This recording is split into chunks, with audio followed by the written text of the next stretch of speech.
ayun po. Matapos yung medyo mahaba-haba naming paglalakbay, nakarating na rin kami dito sa Tara-Tara Island o yung tinatawag nilang Barkong Bato. So nandito kami ngayon at ipapakita namin sa inyo kung ano po yung mayroon po dyan sa itaas. Kaya samahan nyo po kami na akyatin natin yung mataas na bato na yan. Tara!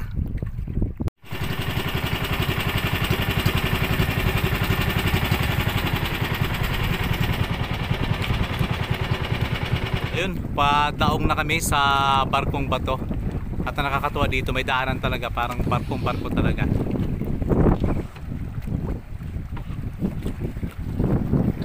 Ayun, nakaakyat na po kami dito. At nandito na kami sa tinatawag nilang Korona ng Hari at Korona ng Reyna sa taas ng Batong Barko. So pupunta namin ni Ayon at samahan nyo kami. Ating iikutin ang kagandahan at kung ano mayroon dito sa lugar po na ito. Tara, samahan nyo kami. So dahil yung bangkay hindi pwede dito sa batuhan, napakadelikado. So doon lang muna si Dentor sa laot. At kami ni Ayon, kami yung aakyat dito sa matataas na bato na ito na tinagurian nilang Barkong Bato dito sa gitna ng dagat.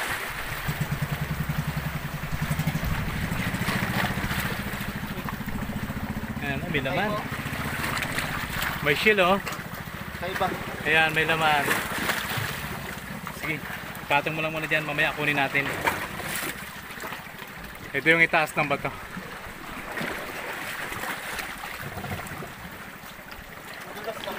Oo. Dito dandahan lang talaga dahil medyo madulas.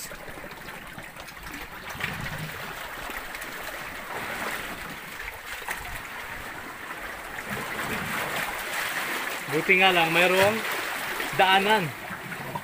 Parang barko talaga.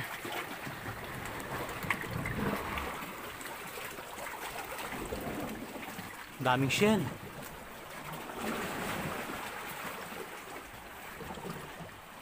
Pag nasa laot ka, kung titingnan mo, napakaliit lang na lugar na ito, pero malaki din pala, mataas, matarik.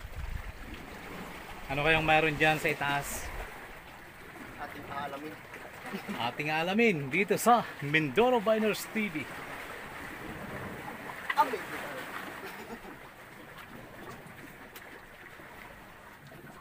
Muli po, happy anniversary Mindoro Biners TV YouTube channel. Maraming salamat sa mga walang sawang tumatangkilik sa Mindoro Biners TV, sa ating pong organic viewers, organic subscribers. Maraming salamat po. Shout out sa Sheila Sarsari Vlog. Maraming salamat sa palagiang pagbati. Kay Ma'am Masilia, kay Ma'am Wilma, kay Ma'am Joanne, at sa lahat po ng ating mga tagapagtangkilik, sa mga nagpapadala ng super thanks, nagpapadala ng stars sa aming pong FB page. Maraming salamat po sa inyong lahat. So 2 taon na po yung Mindoro Biners TV YouTube channel. At 1 taon na kami po ay nakakatanggap ng sahod. Hindi man kalakihan, pero at least ay napupunan natin ang pangailangan ng atin pong pagtatravel, lalo po kapag nagbablog po kami sa malayo. So ayun na si Ayon sa taas.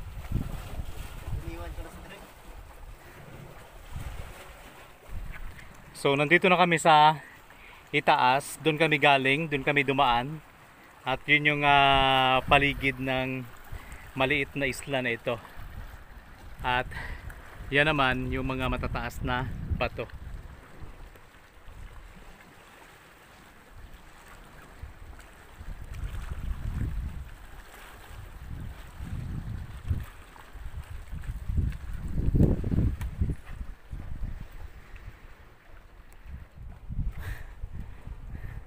Grabe.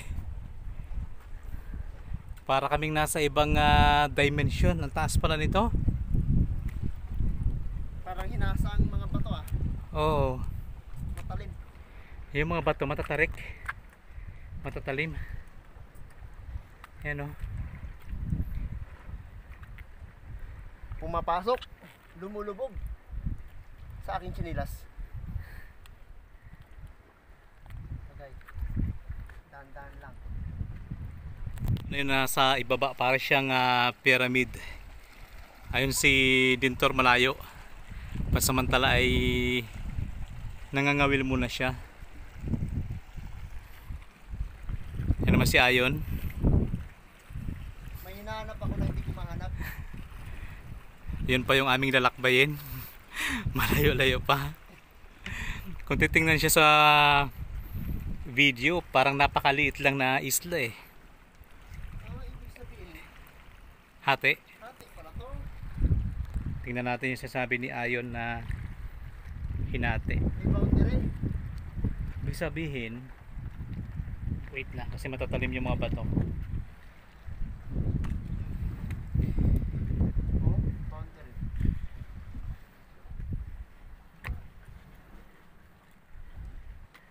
Ay, oo nga. Oo nga, no? So, nagkaroon siya ng hati. Ayan. Maaring itong isa, itong mataas na bato na ito, ay Oriental Mindoro. Dito naman sa kabila, Occidental. Occidental Mindoro. Yan naman yung napapansin nyo na yon na isa, akyatin pa namin yan sa mga susunod na video natin. Yan yung pinaka mainland din ng Target Island. Ayan o. So ayan po. So ibig sabihin dyan, mahirap na. Sobra. Saan ka dadaan dito man? May pintuan. Walang pintuan dyan. Hanap tayo dito na medyo hindi mahirap masyado.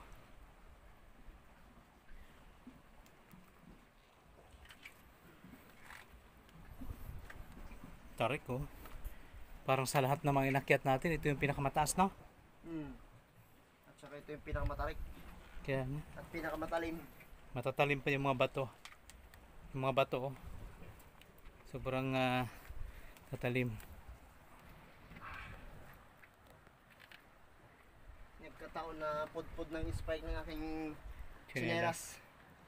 Kaya talagang pumapasok yung Doon pwede yata sa baba. kuweba. May kuweba. Kuweba. Sa ilalim ng mga bato. May nakita ako kanina.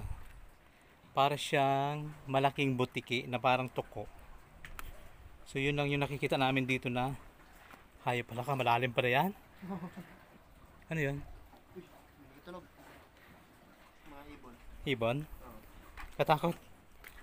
Oh, ganito yung ibon dito eh, parang Jurassic. Ayan oh, sobrang lalim na kuweba yan.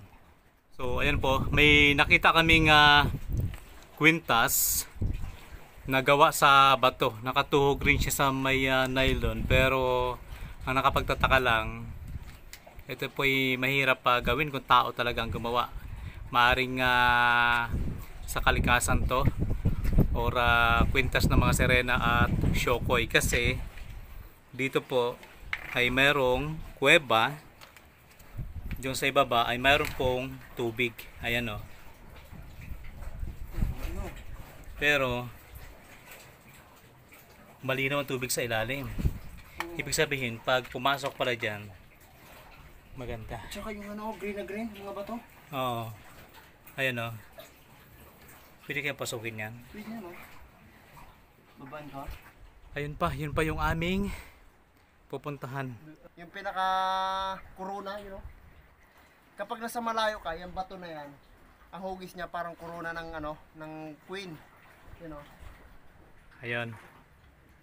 Sige, pupuntahan natin yung sinasabi ni Ayon na korona ng reyna at hari. Ako nandito sa taas, si Ayon na sa ibaba na.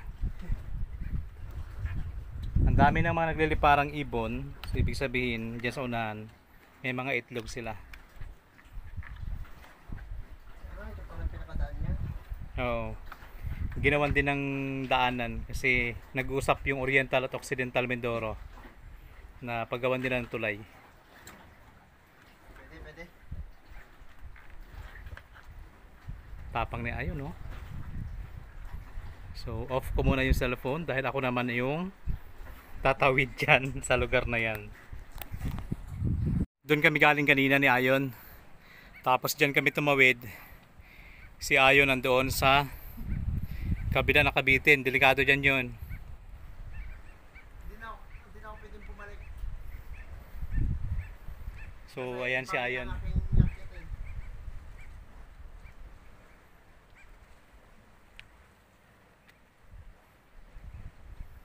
Sobrang tarik.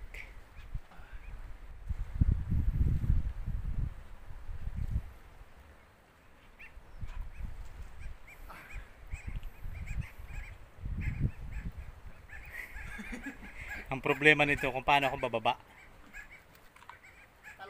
Si Ayon nandun na. Yan, nandito na ako sa pinakataas. Nandun naman si Ayon. Yun pa yung papuntahan namin. Sobrang tarik niyan. Yan ang tinatawag na korona ng hari at korona ng reyna. So sana ay matawid namin. Lumalakas na yung hangin. Saan kaya ako dadaan dito? Talim. Ayan po, sa itaas po ng bato ay mayroon pong tubig. So ayan po, kung mapapansin natin, tubig tabang sa gitna po ng bato. Dito po sa taas ng bato na napapaligiran po siya ng tubig dagat. Ayan.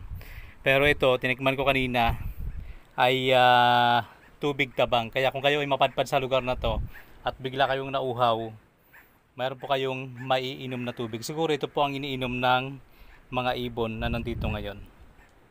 Si Ayon, kung ano lang yung ginagawa niya dyan. Parang tatalo na siya.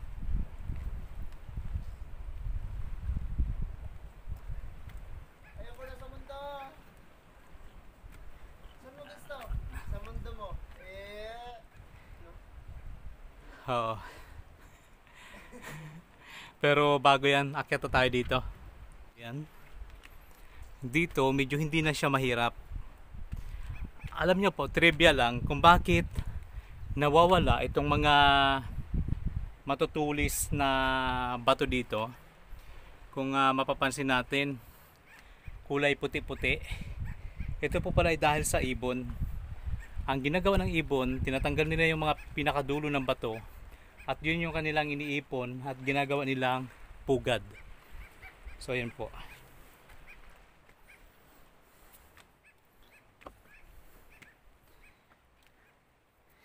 Kaya dito hindi na masyadong matulis yung mga bato.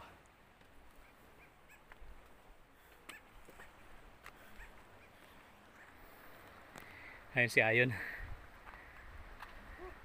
Dapat may plug tayo dito eh. Kaya nga. Nakamit na natin ang tagumpay. Grabe, super taas. Nakakapagod. Ilang mga isla na rin yung naakyat namin.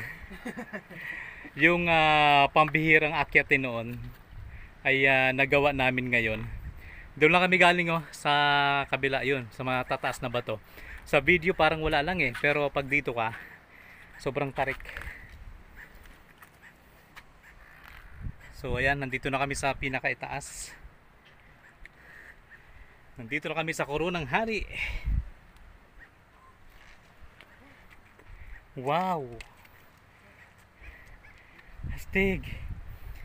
Sobrang ganda sa lugar na to. Super taas. Ang taas! Grabe! Sarap ng hangin. Nadarapa ko na. Astig, ito na yun. Ito na ngayon. So ito yung sinasabi ko, mga pugad siya ng ibon pero wala nang itlog. Ayan. Gano'n ng ano. Ito pala sinasabi ni Dreamart na pinakamataas na bato na naakyat nila.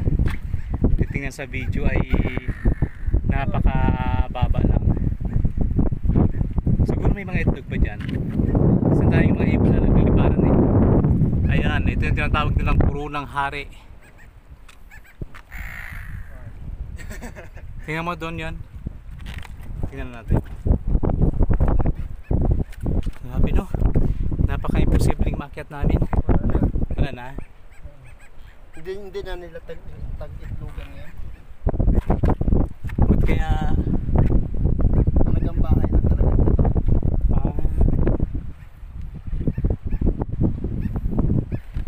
so ayan po yung dagat. Nandito na kami sa pinakaitaas at doon lang po kami galing kanina.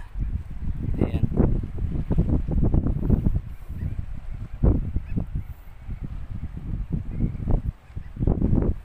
So ito na yun, ang sinasabi nilang korona ng hari at reyna. Ayun yung mga mangingisda, yun naman yung mga ibon.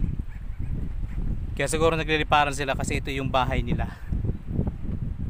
So, napapaligiran po ng dagat. Ito pong malaking bato sa lugar po na ito. Ayan.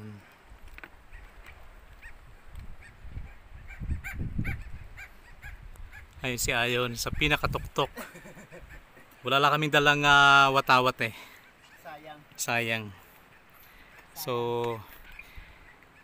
bibilangin namin pala yung mga napuntahan naming mga ganitong lugar na naakyat namin para may patunay kami na yung isang lugar ay naakyat na namin.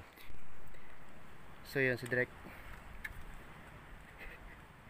Ano nasa binti mo, Drake? Nagpilot kasi si Drake kagabi. Kasi daw masakit yung kanyang katawan. So hinilot natin. Ngayon, nasa galaan na naman. Nasa akyatan. Yan, tulad na yan. Mamaya magpapahilot na naman yan. Magre-reklamo na naman yan ng masakit ng kanyang paa. Pero pagkabukas, makikita mo sa akyatan. Grabe oh. Tatalim ng bato na. Sakit sa paa. Lalo na yung chinilas ko ay wala nang spike. Lumulubog na yung bato. Yan, nagharap si Derek ng madadaanan niya. Grabe. Tatalim ng mga bato dito. Yun, si Derek. Nasa tuktok na, pwede ka nang tumalon.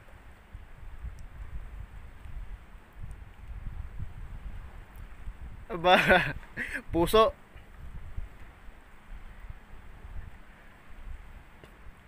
Dapat pala dyan, nilalagyan nila ng tali, no?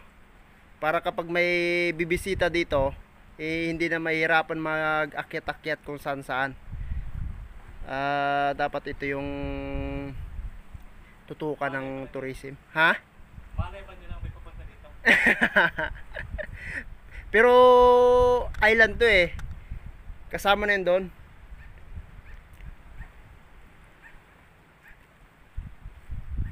Ingat yun dyan, Drake. Masyadong ano dyan, mabangin. Yan. Nasa oriental na sa Drake.